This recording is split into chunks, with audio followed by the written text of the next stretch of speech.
Make your day right. Gilly Bonny Online TV. Kupata habari mpya na kwa haraka kila siku, usisahau kusubscribe kisha like na comment. Gilly Bonny Online TV.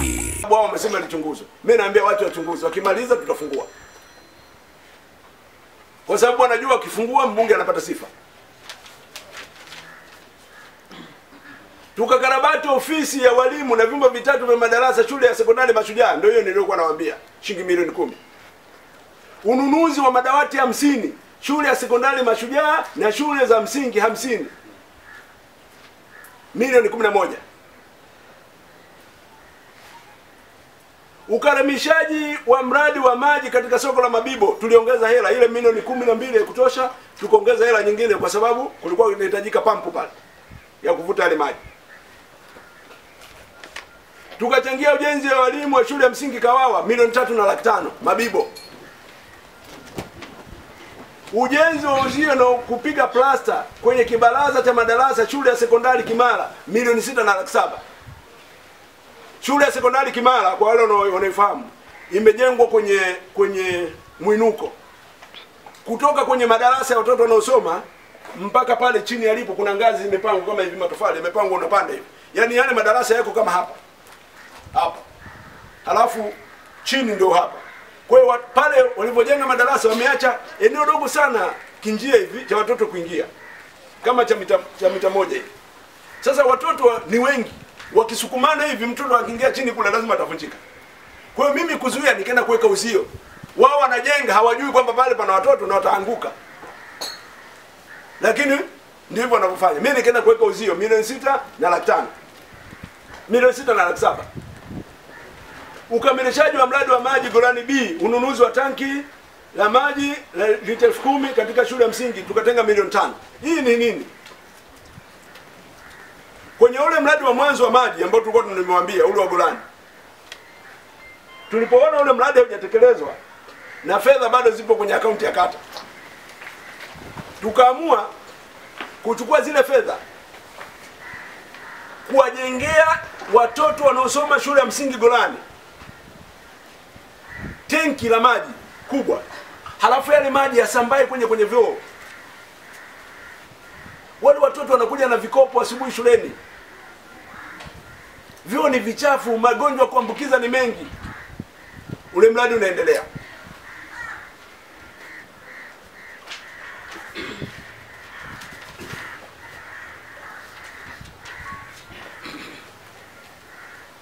Ununuzi wa rim za karatasi 170 katika shule 34 za msingi jimbo la Ubungo.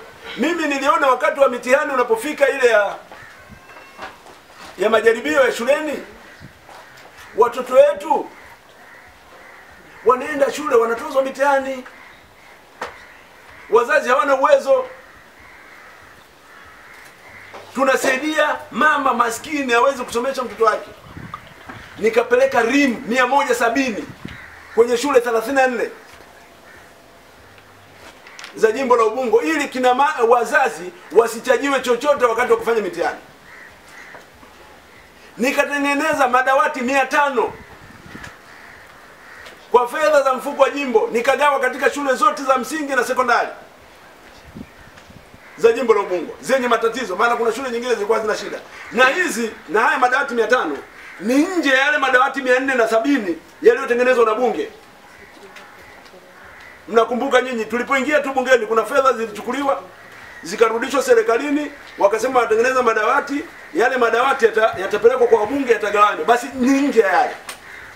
Sasa nikiangalia kazi hii niliyoifanya, ndugu zangu, lazima sisemu wawezeke.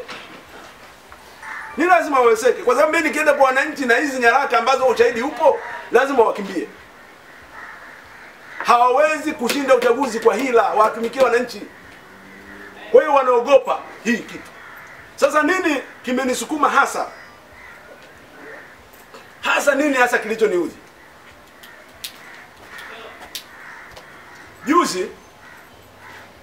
Majuzi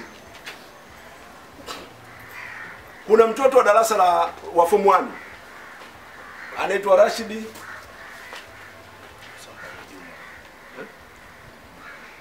Rashidi nani?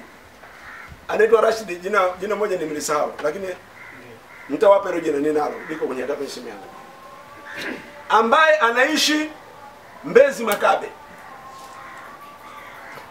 kata ya jimbo la Mheshimiwa Mnyika.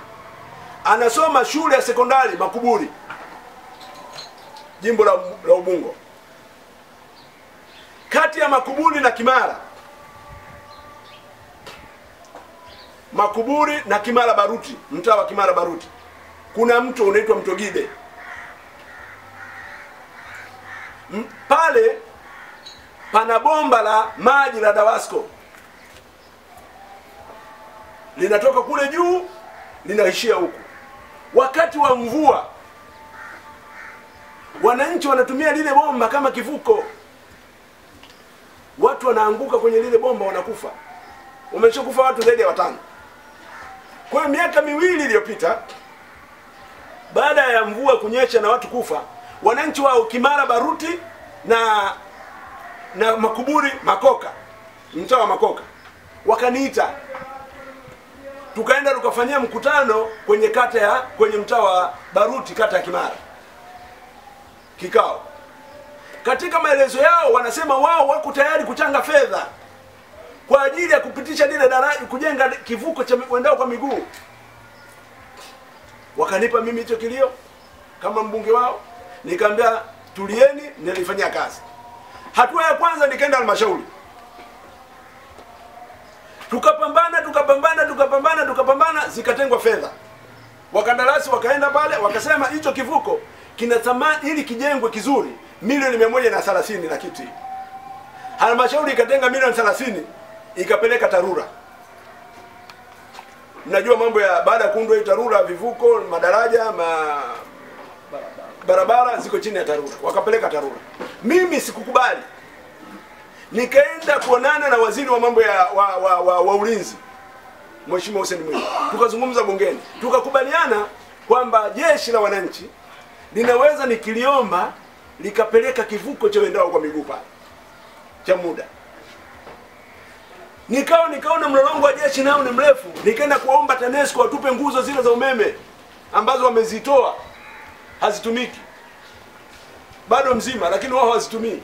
Tukachimbie pale, tuweke daraja la wendao kwa miguu.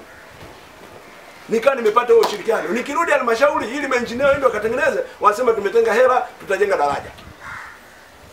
Hatimaye juzi huyu mtoto anavuka wa kidato cha kwanza ametumbukia kwenye mto na mpaka sasa hajapatikana. Mtoto wa kidato cha kwanza ameanguka mtoni na ametumbukia. Mimi nikiwa kwenye vikao vya halmashauri ya jiji, tulikuwa na kamati ya fedha na baraza la madiwani. Nilipopata ile taarifa, mbio nikaenda kule. Wananchi wananiambia, mbunge ulituambia utatujengea daraja hapa, liko wapi? Mbunge vipi? Nilifuatana na diwani wa CCM Bwana Manota, mimi nikavuka nikaenda upande wa pili kwa kupitia barabara, maana pale palikuwa pavuki, na nayo hiyo video naweza nikaonyesha.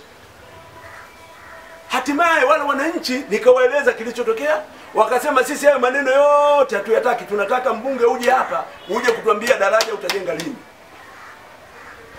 Nikamwambia naomba siku moja ya Ijumaa niwasiliane na watu wangu wengine na marafiki na halmashauri, Jumamosi narudi, ambao ni jana. Ilipofika jana, mwenyekiti wa serikali ya mtaa wa Makoka Mzee Akio na mwenyekiti wa serikali ya mtaa wa Kimara Baruti Bwana Kinyonga wakatangaza mkutano wa mbunge na wananchi wa pale.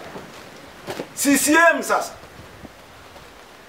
kwa kumtumia mkuu wa wilaya na OCD na watendaji wakasema mkutano wa mbunge na wananchi ule ni batili. Wakadai eti mkurugenzi hajui na viongozi wa halmashauri hawajui. Nikawaambia siwajibiki kwa mkurugenzi wala kwa mtu mwingine yoyote, mimi ni mbunge na nitakuja hapa.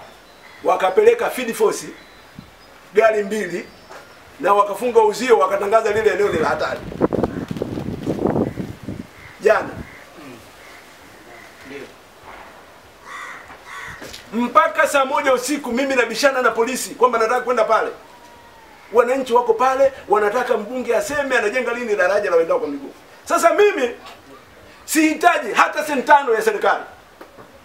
Achilia mbali milioni 70 ambazo ninazo tayari za fedha za mfuko wa jimbo ambazo naweza nikazitoa kujenga lile daraja. Lakini hata kama hizo hela hawataki, mimi niko tayari na marafiki zangu kujenga daraja la mguu pale. Lakini unalijengaje wakati polisi wanakuzuia kwenda kuzungumza na wananchi? Yaani mimi nitatokaje huko usiku, labda nikaliweke usiku? Ni lazima nipate na ushirikiano na serikali ya mtaa. Sasa hapa ndipo CCM walipofika kwenye kufikiri kwamba wakikuzuia wewe usifanye maendeleo, wao ndio watachaguliwa. Hawachaguliwi. Waambieni hawawezi wakachaguliwa kama wanazuia wananchi kupata maendeleo. Yaani tumefika hatua nchi sasa hivi hatuna tofauti na makaburu. Yes.